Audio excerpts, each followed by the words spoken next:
Demon Emperor Chapter 664.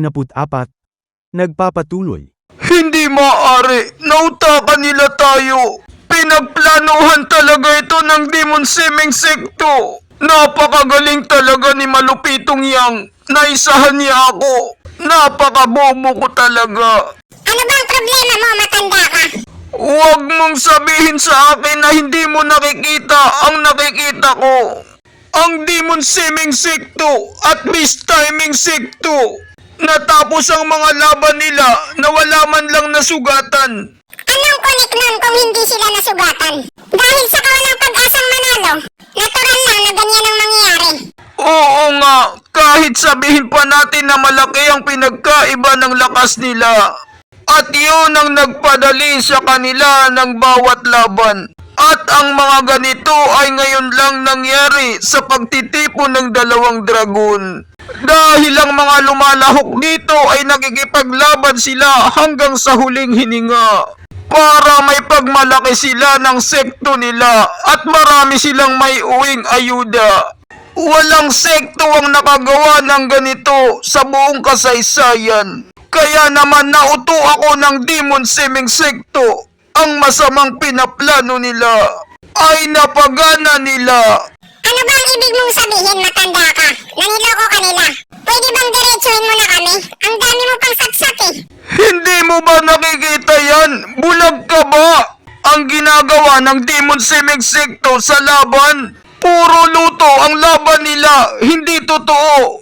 Hindi nila sinasaktan masyado ang mga mag-aaral ng Mistiming Sekto. Kompleto pa ang lakas nila, walang nabawas. Pero tingnan mo naman ang mga mag-aaral ng Mistiming Sekto. Nagmamakawa sila para sa kanilang buhay. Kaya nakaligtas sila sa kapahamakan na wala man lang bukol. Rohowa, tama ka, isa yan sa mga batas na sinusunod natin. Pero ang mga masasamang cultivator ay hindi nila sinusunod ang ganyan. Ang mga putang inang katulad nila ay mga walang kwenta at baliw. Mahilig silang pumatay. Kahit sabihin pa natin na may mabait na isa sa kanila. Pero nakakapagtaka naman kung lahat sila ay biglang naging mabait. Talagang pinagplanuhan na nila ito simula pa lang. Para lang sa atin. Putangin ng bulok talaga ang mga masasamang cultivator na yan. Gusto nilang tayo ang maging pinakahuli at kulilat sa lahat. Hindi talaga mapagkakatiwalaan ang mga masasamang cultivator. Lahat sila ay manloloko. Pagkatapos nilang makuha ang gusto nila sa'yo, bigla ka na lang iiwan sa ere. At hindi sila lumalaban ng patas. Diyan ka nagkakamali. Ginagamit lang nila ang utak nila. Gamit ang patakaran para makontrol ang laban. Ano? Papaano mo nasabi na napakasama nila? Nakalimutan mo na ba na may utang na loob pa tayo sa kanila? Nung kailangan nila ang tulong natin, hindi natin sila tinulungan. Kaya naman, naghiganti sila sa atin. Wala itong kinalaman sa kung anong landas ang tinatahak natin. Wow! Hindi lang maganda si Sister Kenshin. Matalino pa. Batang Sister Kensen, bakit palagi mo na lang ipinagtatanggol ang mga masasamang cultivator? Dahil ba sa kanya? Oo, at ano ngayon sa'yo? Boyfriend ko siya at matagal na kami. Kahit ano pang piliin niya, palagi ko siyang susuportahan. Nandito lang ako para sa kanya. At kahit wala pa yon, alam niyo naman na nasa paligsahan tayo. Lahat sila ay gagawa talaga ng paraan para makalamang. Basta pasok sa patakaran. Alam niyo naman siguro na kalaban natin silang lahat. Gusto niyong makalamang sa laban, kaya pinagbibintangan niyo sila ng masama. Dahil hindi nasunod ang gusto niyo. Hindi na kayo makakalamang sa laban. Yan ang mga pag-isip ng mga mahihinang nilalang. At ayoko sa mga ganong klaseng tao. Wow! Kahanga-hanga si Sister Kenshin. Napakatapang niyang babae. Para siyang Amazona. Batang sister, ang ibig mo bang sabihin na hindi mo na magugustuhan ng lalaking yon? Kapag naging isa siyang walang hiya at scammer na tao? Hindi siya magiging ganun. Hindi niyo kilalang pagkatao niya. Sumali siya sa isang paligsahan ng mga manggagamot. May pagkakataon siyang matapos agad. Pero imbis na tapusin niya ang laban, pinangtatrastok niya ang kalaban niya para mawala ito sa focus at mapaulit-ulit. At napuwersa ang kalaban niya na gumamit ng dugo para makahabol. Pagkatapos may isang kalahok na naunang natapos ng 1 segundo kaysa sa katunggali niya. Kaso mababang uri lang ng gamot ang nagawa nito. Ngayon, sabihin niyo sa akin kung sinong dapat manalo sa kanilang dalawa. Kahit maganda pang nagawa mong gamot, nahuli pa rin siya sa paggawa nito. Ha ha ha. Tama ka, pare-parehong ang sagot nilang lahat. Pero ang nakakagulat dun, tumayo siya para ipagtanggol ang kalaban niya. Kahit importante pang bilis sa isang paligsahan, ang bisa pa rin ng gamot ang mangingibabaw. Nababaliw na ba siya? Bakit niya ginawa yun? Di ba sinabi mo na gusto niyang matalo ang katunggali niya? Dahil malakas ito? Bakit bigla na lang niya itong tinulungan? Dahil ganun ang estilo niya, kakaiba siya sa lahat. Tinatanggap niya ang kanyang pagkatalo at mabait siya kapag nananalo. Isa siyang masamang tao na kakaiba. May style siya at yun ang nagustuhan ko sa kanya.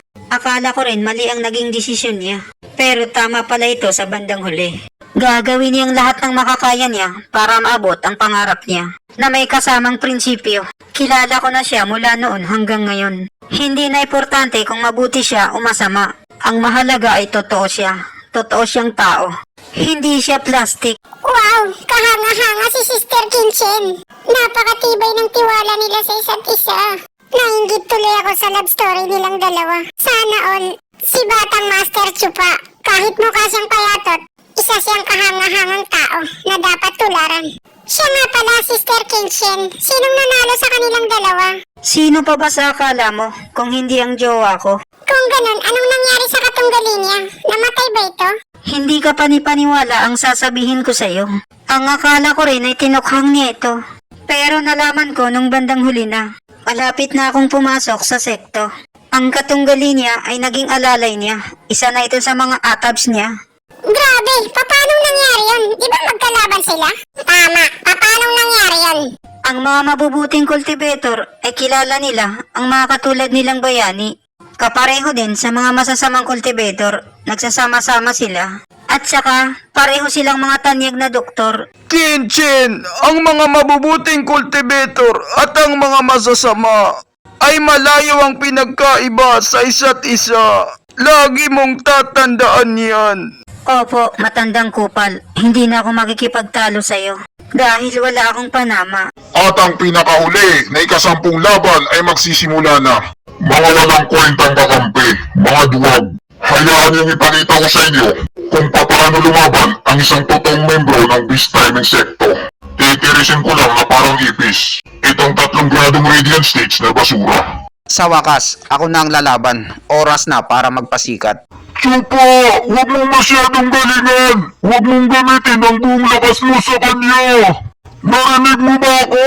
Huwag mo siyang sasaktan! Naririnig kita, Taba. Hindi ako bingi. Ilang beses mo nang inulit yan sa akin. Scripted lang ang gagawing laban para sa views. At dito nagtatapos ang chapter 664. Maraming salamat po sa panunood nyo. Mag-subscribe para laging updated sa buhay ni Chupa.